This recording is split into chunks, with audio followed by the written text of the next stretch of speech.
3 News Now Web Extra. I like Omaha. I've been here a lot of times. Hi. I got some really great friends here. I think probably trying to stay here during the Berkshire Hathaway meeting and all the other things they got going on and the Kentucky Derby, and the timing was probably not the greatest. But other than that, it is Free Comic Book Day, so it has to be today. The movies the Marvel movies are out. What do you think of them? I like most of them. I love Guardians of the Galaxy, the first one. I've seen the Avengers ones; they're good. I saw the first couple of Iron Mans. I thought they were good. I think a lot of them are really terrific, and I'm glad it's all happening, because when I started as editor-in-chief in 1978, Marvel was dying, and it looked like we were going to go out of business. And the president of the company who hired me, I worked for the president, he said, "I'm getting us out of this loser business and getting us into children's books and animation." And I said, "You're so wrong." I said, "This can be big and we can make it big." Also, Star Wars had just come out the year before. And when I saw what they could do with the special effects for space opera, I said, imagine what they could do with superheroes. I said, well, it's coming. The technology is going to catch up. So I was pretty confident there was going to be good movies. And in 1978, when the first Superman movie came out, You'll Believe a Man Can Fly? In 1978, I took my entire staff to the movies, 35 people. We could only go to the earliest show in the morning because everything else was sold out. I took them all there, bought them tickets, bought them popcorn. I said, this is a watershed moment. And it was. There was a lull for a little while, and then there was that great Batman movie with Jack Nicholson, and I said, here it comes. We're on our way. Impressed that that's what Kevin Feige's done with the MCU. It's almost kind of similar to what you did when you were editor-in-chief. You were a big umbrella guy. Let's tie everything together. Everybody is interconnected. You're not just in Fantastic Four. You're not just in this world.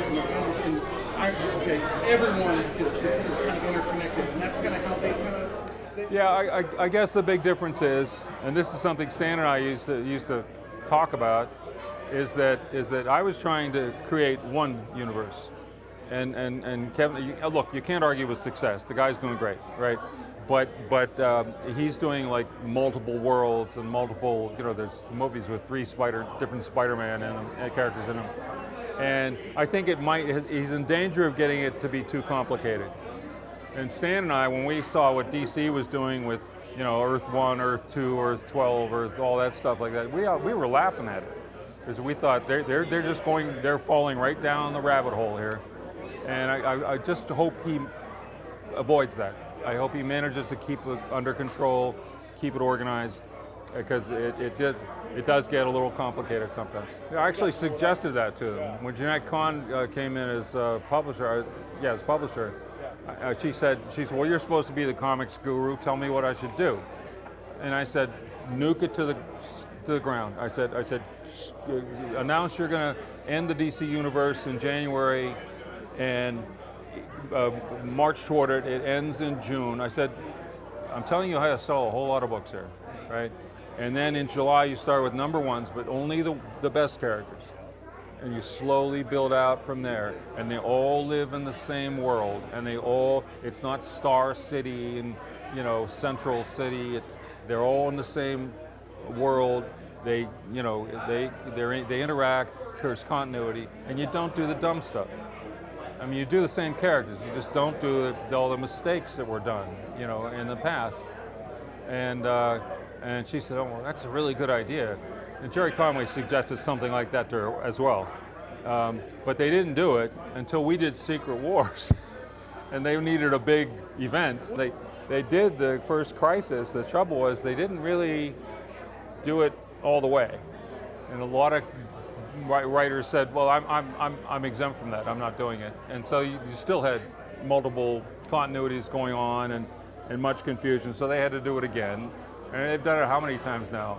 There was the Countdown, the New 52. It's like 0 hour. 0 hour. Between what they took from Jim Starlin's work and some things they took from this, they're making it the giant event, which is good to do, I think. When I was just doing my first stories, the only thing I was thinking about was selling them because my family needed the money, right? And But then when I got more involved in the business, and I'd gone through training by some really wonderful people, Mort Weisinger, Stan Lee, Jack Kirby, Wally Wood, Kurt Smile, I mean, the greatest people. I listened to every word they said. And so then I started to see the possibilities. And, then I started to imagine, because I was in a position to do something about it. And we did. I got the best people on earth, and they did a great job.